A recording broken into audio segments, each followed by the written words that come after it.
Welcome to the episode of the Popcorn People podcast. I am your host, Ricky Valero. On today's episode, we are going to talk about the onslaught of films that we're watching right now. Two main ones that we'll talk about today is obviously The Running Man and Eternity. But outside of that, there's a lot of other films that we have checked out that we're going to talk about as well along the way. As always, joined by my podcast partner, Dom Fisher. How are you?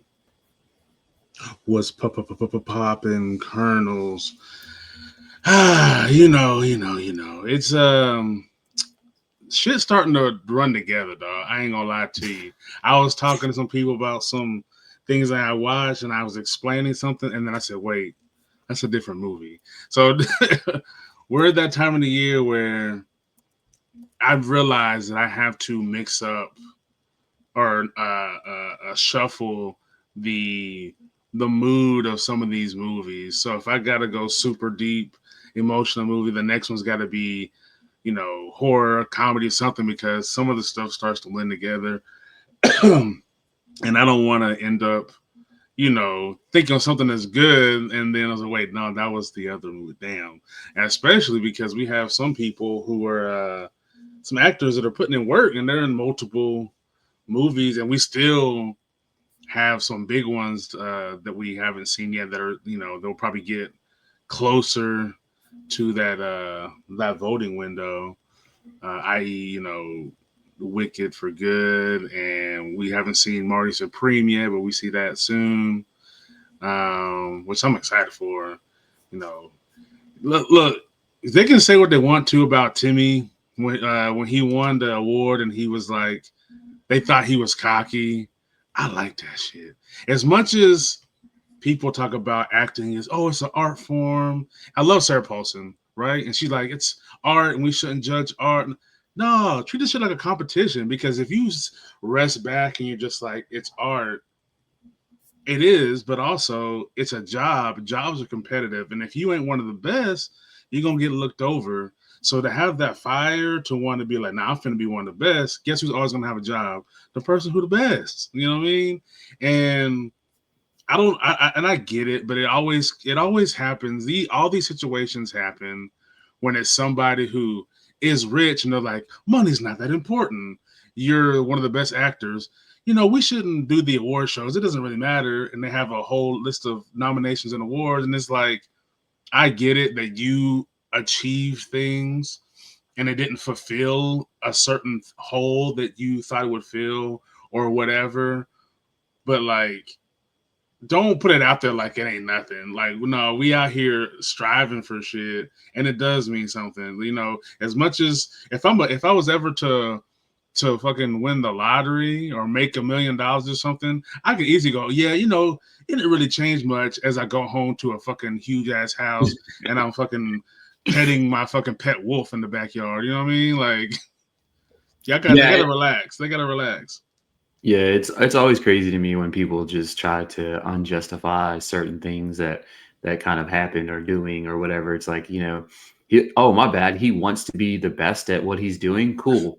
I'm sorry. Like, have you ever or never tried to, like, I remember when that whole situation came out, I'm like, have you never tried to be the best at something in life? Because if you haven't, then maybe that's why you don't understand why he is acting the way that he did. You know what I mean? Like, that to me is where the cream of the crop stands, because it's like, okay, cool. So you don't have goals or ambitions in life. You know what I mean? You like going to your 8 to 5, you like coming home, and there's nothing wrong with that. Like, there's people like that, but don't criticize the people that actually do like coming to the table and do like doing things and try to achieve goals, because it's not fair. I am very, very, very excited to check out that movie. I'm excited to see what's in store for us, because honestly, my biggest fear is I keep hearing the comparison to Uncut Gems, and I am the worst. I hated Uncut Gems with a passion. I know I'm like one of the few people in the entire universe, but I'm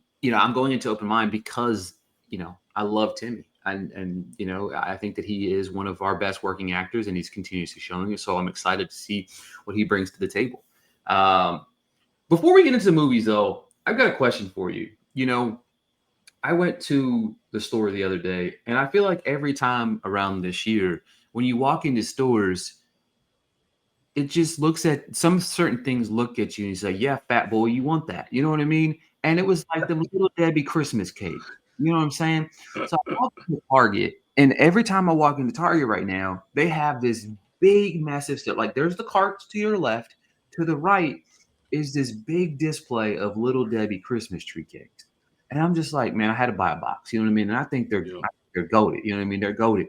But that's what we're gonna talk about first. I wanted to know what are some of your favorite little Debbie snacks? Because there's some goated ones, man. Ooh. Look, man, I'm always gonna go for uh oatmeal cream pies. Just the I'm OG standard. always I'm always gonna go for look, and I know this one is probably it's always been controversial. Some people it's a love or hate. Either you love them or you hate them.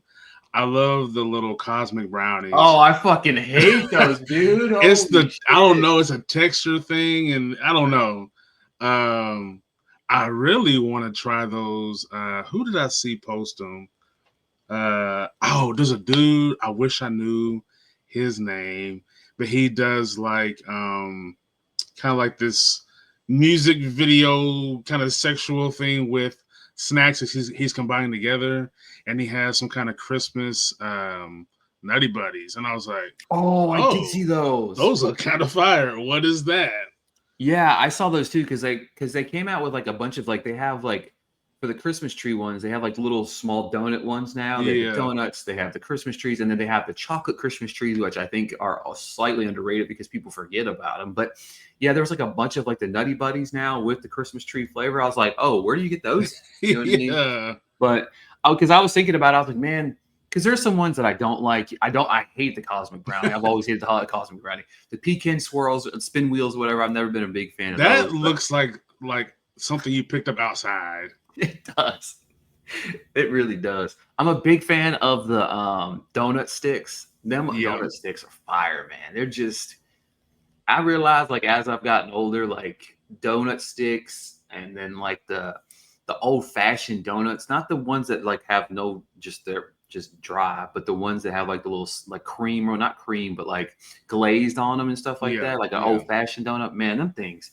I yeah. used to hate donuts. Like nowadays, I'm just like fire me up, man. Them things are delicious. But I also like them little chocolate chip square cakes. You know what I'm saying? Like um they were like the white ones with the little chocolate chips on top, and then the Yeah, inside was like chocolate cake and then cream filling. yo, Them were fire too. But and I yeah. love a fudge round.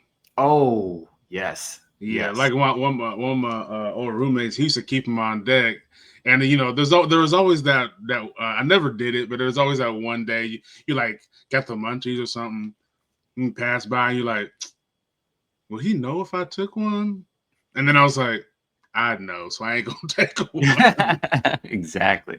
Exactly. But yeah, man, they're just I was like, you know what? That'd be the perfect ones. I seen some pictures of like I like the strawberry shortcake ones. I can enjoy those every once in a while. But like when I look online, I was Googling it earlier, there's like blueberry ones of that. And I'm like, I've never had Oh like there's shit. so many different flavors of the ones I've never had. And I'm just like, Yeah, you know, I'm like, I need to find some of these, you know what I mean? But I've also always wanted to visit like there's a little Debbie place that's like 2 hours from us really. where there's like they have like big life size like statues of like little Debbie things. It's like a little Debbie cake place. It's like an official little Debbie cake place. and Yeah. I was like, you know, maybe we need to take I better leave with a bag full of goodies. exactly like yeah. I think it's Chattanooga maybe. Oh shit. Is it Little Debbie Cake Museum? I think it's maybe called. Yes, but there's a Little Debbie Park. It's Little Debbie Park. Little Debbie part. Yeah, it's like snack cake sculptures, like giant oversized sculptures of the Christmas tree, the oatmeal cream pie, the cosmic brownie. Oh, Yeah, they made that. That's why Little Debbie's not Big Deborah. You know what I yeah, mean? right, exactly. So, but yeah, all right. Outside of that, let's talk some movies now. You know, there's a lots of new releases this weekend. I didn't see Now You See Me. Did you go see Now You See? No, you haven't seen Now You See Me. Nah. I want to. I've heard bad things about it, but I really want to see it. But you did see The Running Man. Talk to me about your thoughts on The Running Man.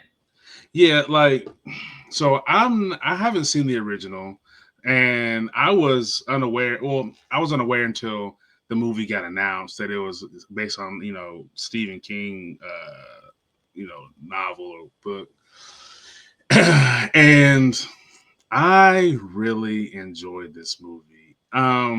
When you're able to mix like an anti-authoritarian message with something that's highly action-packed and entertaining, like that's some a little pocket full of gold for me, man. Like when you have a person who has everything stacked against them. I need to make money to save my daughter who is sick, right?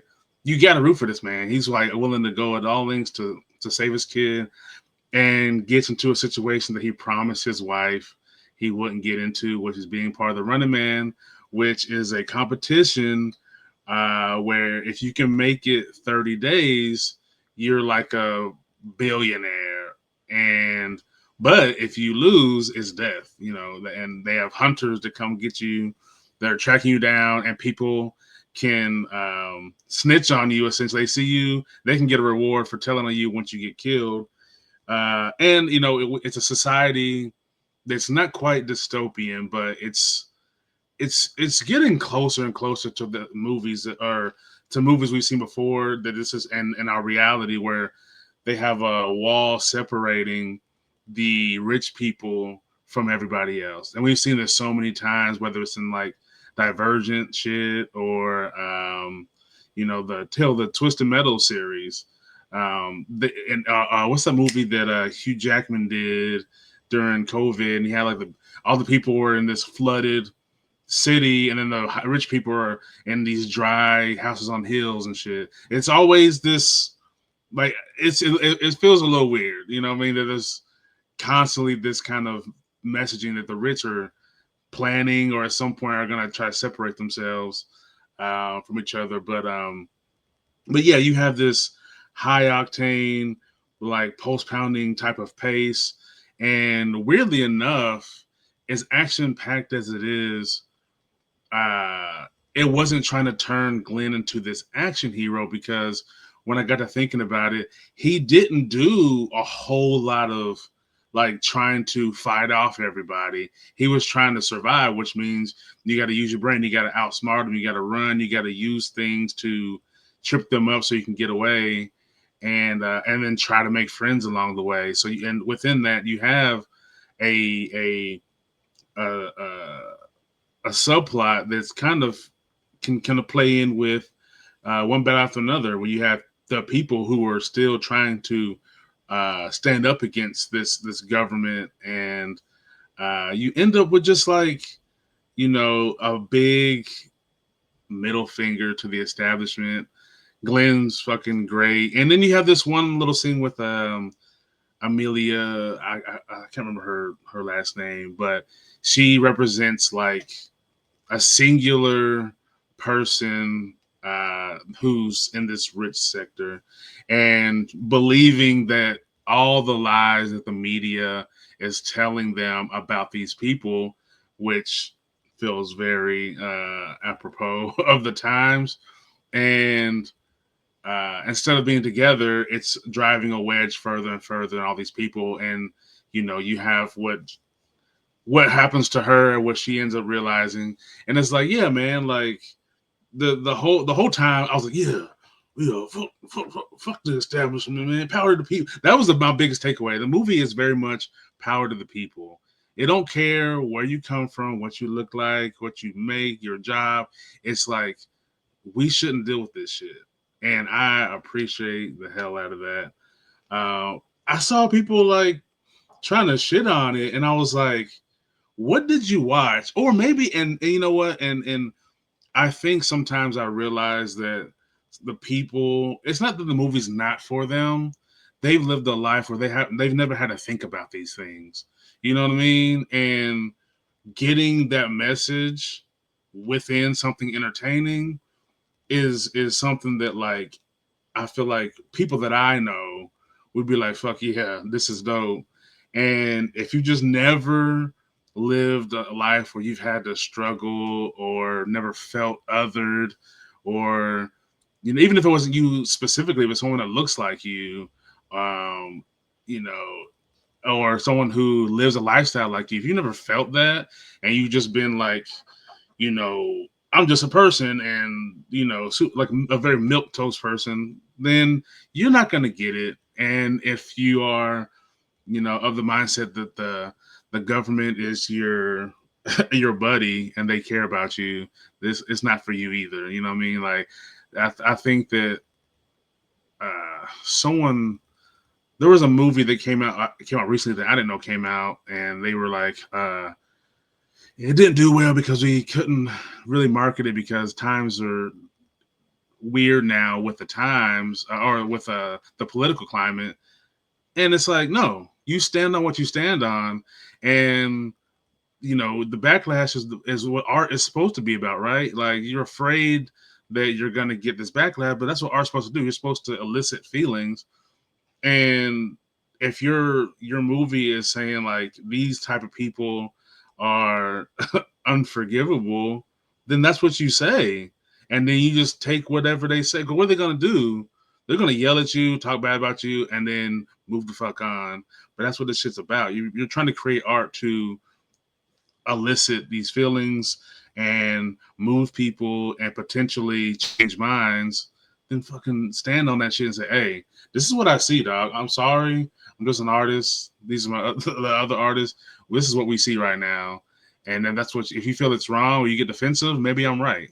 You know what I mean? So yeah, I really enjoyed the Running Man. Like it's it's teetering honestly on my between like a number 10, number 11 type of spot for me because I really enjoy the message, the pace, the look of it, um, and the fact that it's an easy hero to get behind if you're on the side of the people. You know what I mean?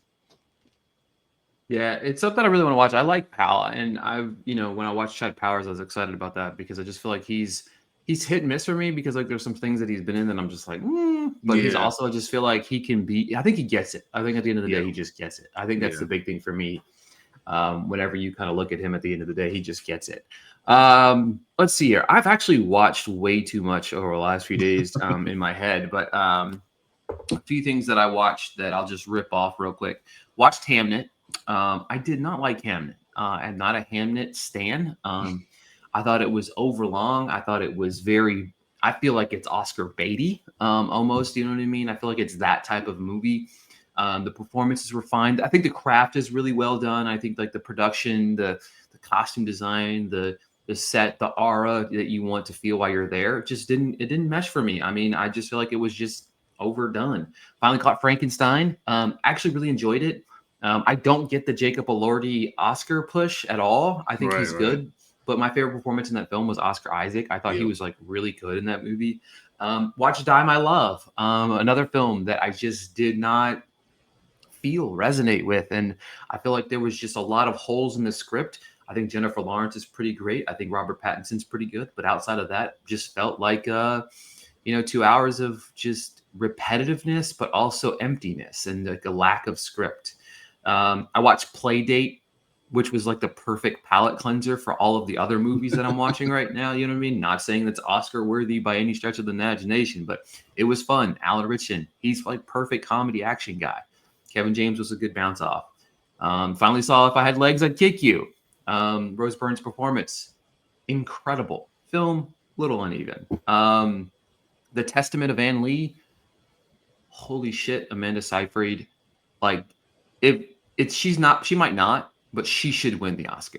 Period. Mm. Like that performance is transcendent. I think it's brilliant. I think it's just one of the best performances of the year.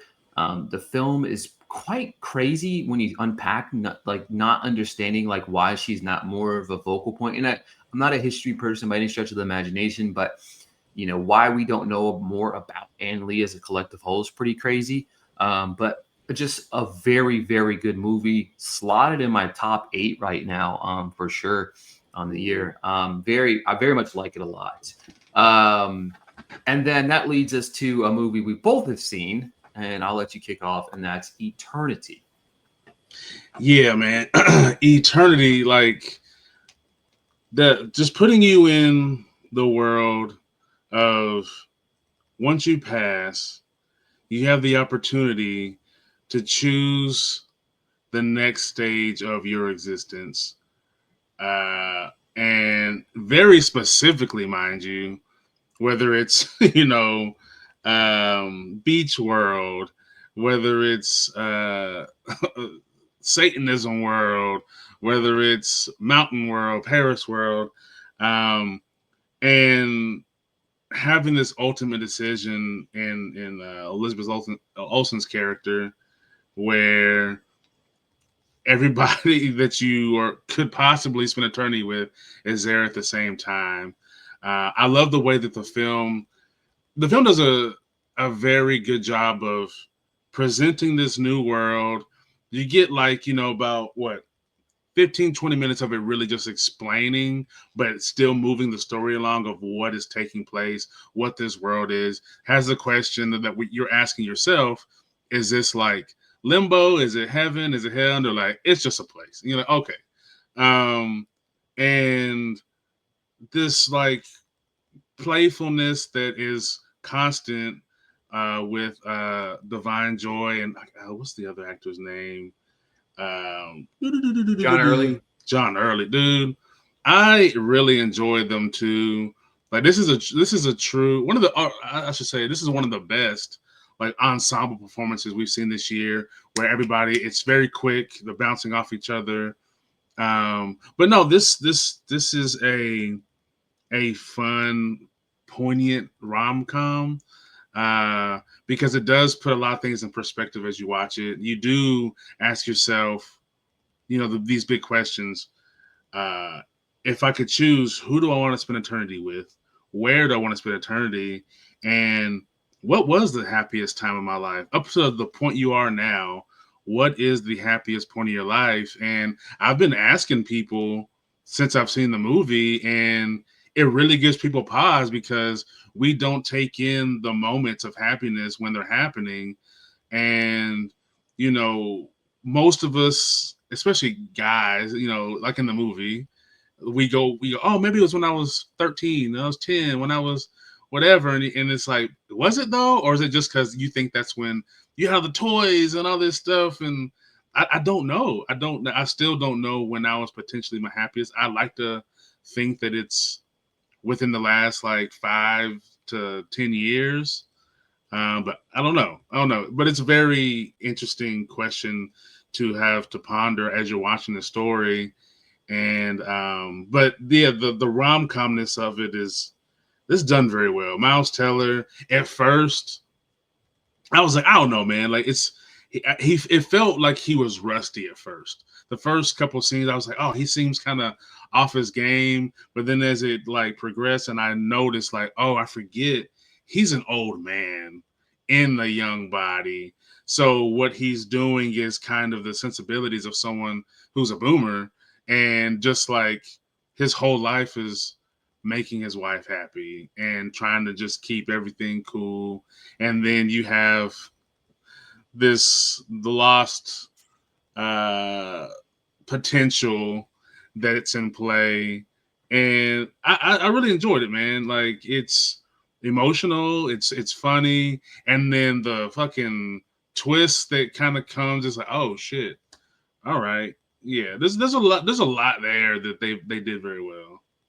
I was surprised by this, like thoroughly surprised by this, because it does have a profound meaning to it. I do think I agree with you. I think the film as a collective whole even starts a little slow. Yeah. It was like, oh, all right, can we get over this? Maybe first 10, 15 minutes, but once you get out of that, it kind of transcends. You know what I mean? Because you always have the thought of like the what could have been, what might have been, and then when you look back, this shows you that what might have been might not have been what you thought it was going to be. You know what I mean? And I Yeah. think that's a big telling matter of this entire film. You know what I mean? Because the lost one, you know what I mean? Like what could have been type of thing. And I love that element of it. I love how that plays out. Divine and John are just brilliant in their roles. I feel like they're great supporting roles. Elizabeth Olsen, I don't feel like she gets good enough credit for like being a really good actress. I I thought know. she was really good in this.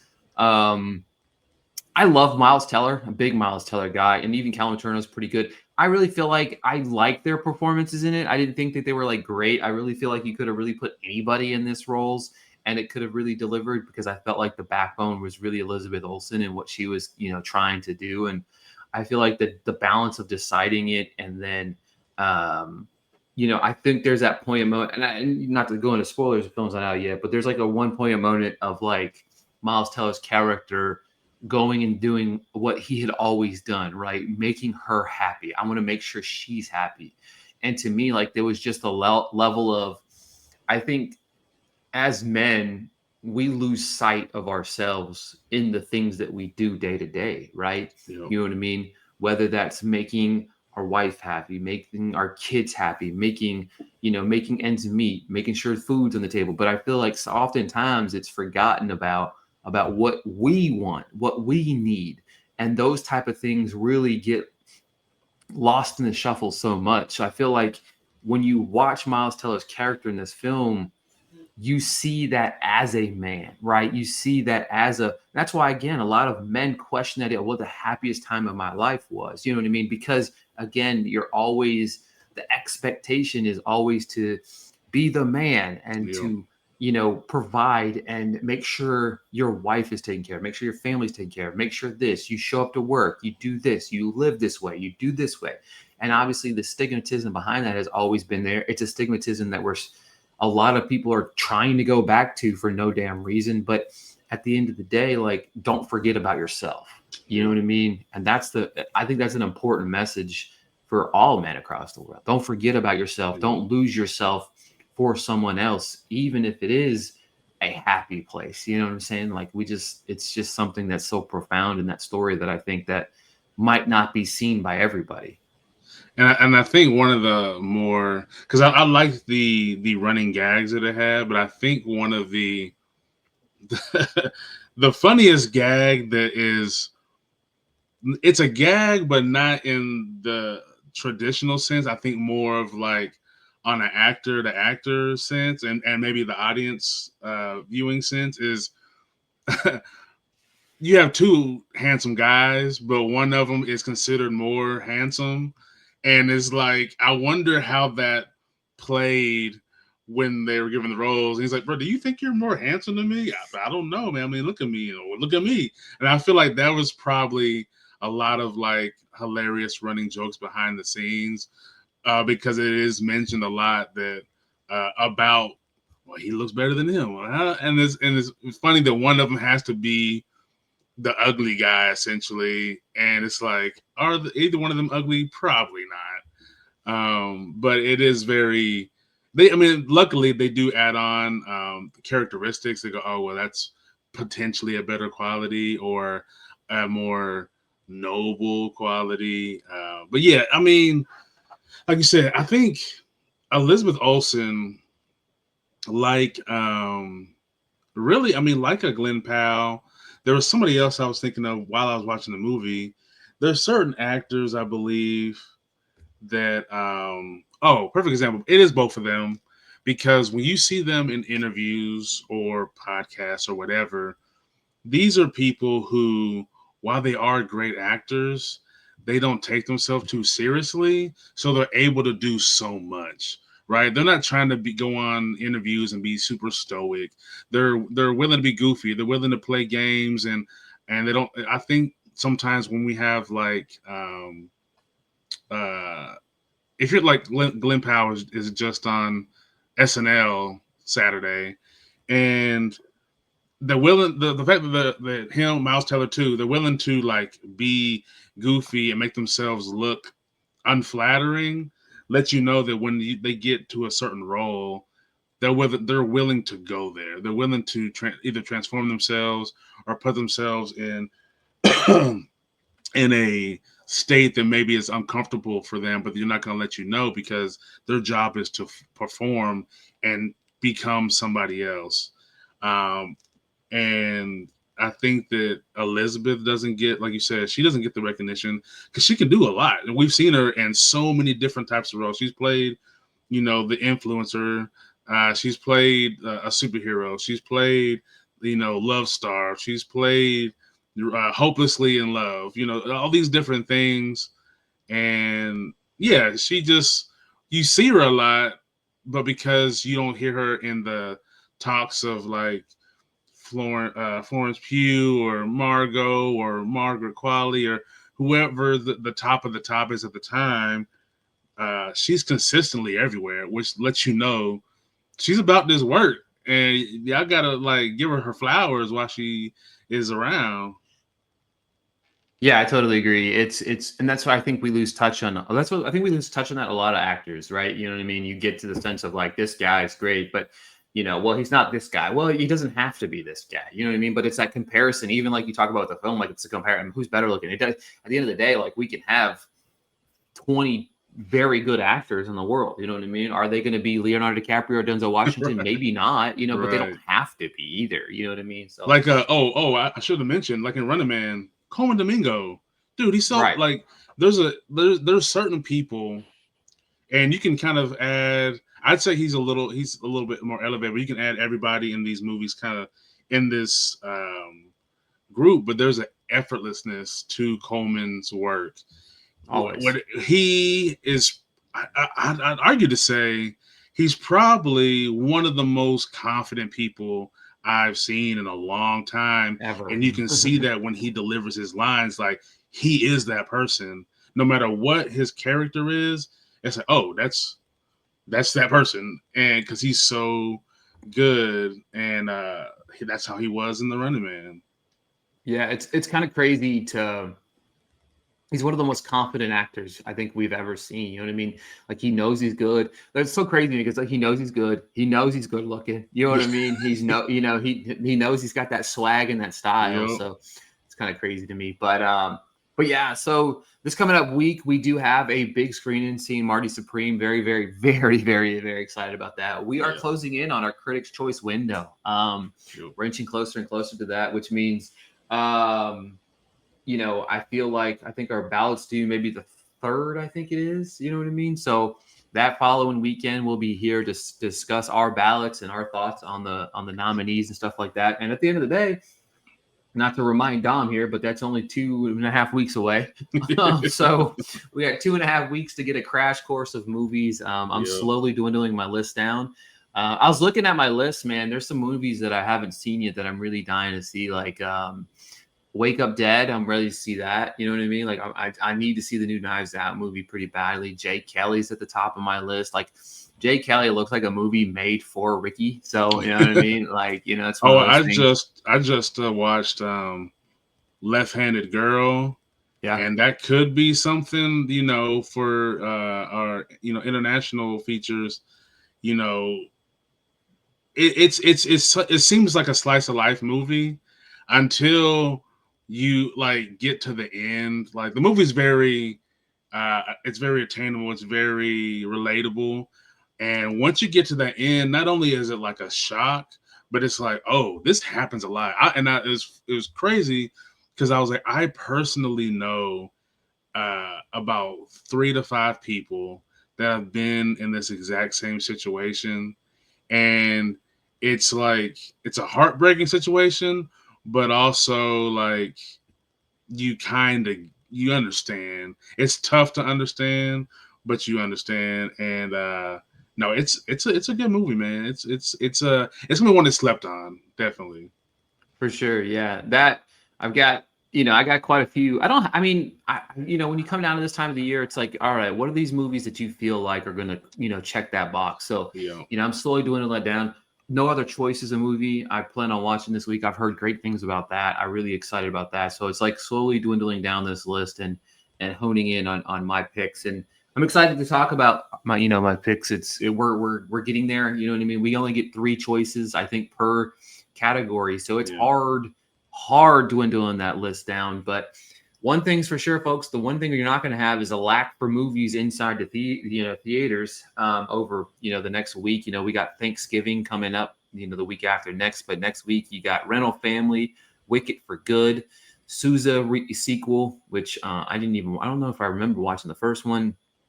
Oh And yeah, then I don't think I ever watched it either. and then for Thanksgiving we got Zootopia and Eternity, which I really hope Eternity does well. I think it's a Me good too. movie. I actually watched Rental Family and thought it was just fine. Oh, I Um, will say that the Eternity screening was packed. yeah, I saw Chris. Shout out to Chrissy. Shout out to Chrissy there. But Yeah, I saw her post about 400 some people there. I was like, damn. yeah, it was packed out. Um, but yeah, I mean, you hear that, studios? Packed out screening. You hear that, studios? Packed out screening. But nonetheless, yeah, so it's a big week. We'll be back next week. Again, I think I like the free flowing flow we got going on right now because there's Yeah, so much we're watching that we're not watching the same thing at the same time. Like you yeah. talked about Frankenstein, I think last week or the week before that, and I haven't had a chance to watch it yet. So here we are talking a little bit about it. But we get to share our thoughts on the things that we're watching, and at the end of the day, I'm pretty excited for what's ahead. So we'll be back next week breaking down the latest films we watched. Peace.